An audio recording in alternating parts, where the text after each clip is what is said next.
Here are all the links from around the hockey world, and what I'm reading while it was once again snow-flurrying in Toronto this morning on freakin April 19th. That is obscene. Asterisk, I'll admit it. I don't get why some people think Patrice Bergeron should have been pulled from Selke Trophy consideration based on missing 18 games with an injury. Do the missed games mean he wasn't the NHL's best defensive forward in the other 64 games? The fancy stats say otherwise, his face-off stats say otherwise, his goal production and plus-minus obviously say otherwise, so this was no reputation vote for no. 37 and his 7th straight Selke nomination. He may cede the actual award to Anze Kopitar based on the games missed, but I'm sorry if you think that William Karlsson, 4th on his own team in D-zone faceoffs taken, Mikko Koivu won slightly more than half of his draws and was a +9 for the season, or Alexander Barkov, again finished just a +9 on the season, was a better defensive forward than Bergeron this season. They absolutely were not. Asterisk, nice gesture from Washington Capitals owner Ted Leonsis toward the little girl looking for a puck from Brett Connolly, whose video went viral after it happened. Her family will be getting the owner's seats up against the glass in the next playoff game for the Caps. Asterisk, FOH, friend of Hags, Kevin Kurz has Martin Jones entering elite goalie territory after backstopping the Sharks to a sweep of the Ducks. Asterisk, props to David Putty, aka Patrick Warburton, for convincing his actor alter ego to show up for the Devils' Lightning game to root for New Jersey on Wednesday night. The D painted on his chest was a nice touch. Asterisk, FOH, friend of Hags, Greg Wyshynski gets a lot of mileage out of a Bon Jovi theme for the Mitch Marner, Austin Matthews twosome in Toronto. I think he nails the personality on Matthews in this long read, and obviously their talent as well.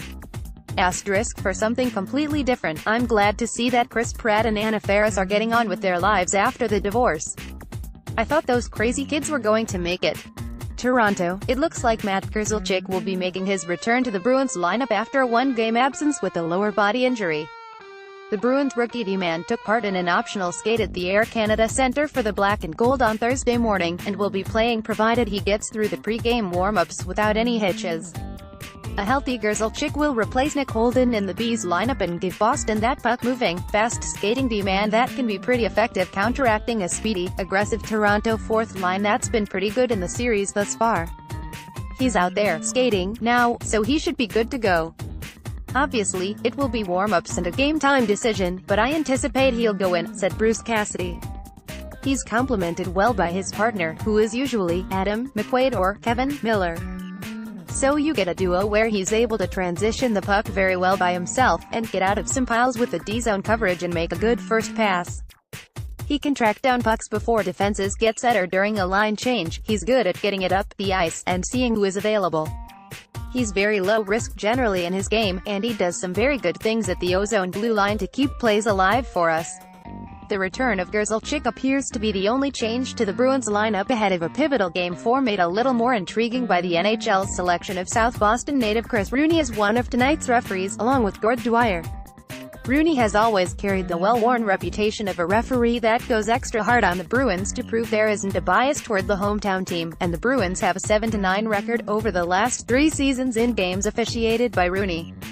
It's not a main reason for the Bruins to either win or lose the game, but certainly something to keep an eye on as things unfold tonight in Toronto. Here are the Bruins' projected line combos and deep pairings versus the Maple Leafs in Game 4 based on morning skate: Marchand, Bergeron, Pasternak, DeBrusk, Krejci, Nash, Heinen, Nash, Backus, Schaller, Corraliak, Chara, McAvoy, Krug, Miller, Grzelcyk, McQuaid, Ross. Toronto, every game in the Stanley Cup playoffs is of great importance obviously, and teams approach each one with the kind of singular focus and intensity that makes for great postseason theater. But some games within a particular best-of-7 series are more important than others, and Thursday night's Game 4 at the Air Canada Centre will be one of those kinds of games. The Bruins are up 2-1 in the series and should still have plenty of confidence based on the offensive chances they've been able to carve out again a compliant Toronto defense, even if they were stopped in Game 3 by some bad luck, an appearance by Austin Matthews for the first time in the series and a superhuman effort from Frederik Andersen in the third period of that game. In many ways, whether it was liming Boston to just one power play or holding down Boston's top line despite their 22 shot attempts, it was the Leafs playing at a level they may or may not be able to replicate a few more times in this series. More Bruins. David Krejci line looks to shoulder their share of Bruins' offensive burden. All that being said, if the Maple Leafs can ride their streaky hot goalie or have Matthews hake over a game with his undeniable skill, they will head back to Boston tied at 2-2 apiece, with two-way forward Nazem Kadri entering back into the series following his suspension. That would be a big swing that certainly could shake the confidence of the black and gold, who have looked like the better hockey club through the first 3 games of the series. With that in mind, the Bees bench boss was taking the straight-ahead approach to Thursday night's pivotal game and not looking to put additional pressure on a result that clearly would make a big difference for either club. "We try to play the game in front of us, and we've done that all year," said Bruce Cassidy. "It's Game 4 tonight and we'll live with the result. We just want to play our game and improve in the areas that we thought we could be better at that Toronto did well. I think offensively we've been pretty consistent generating chances. The defensive side of things, there are some plays that we need to defend a little better to limit their chances. I thought we did a better job of that at home than we did in Game 3.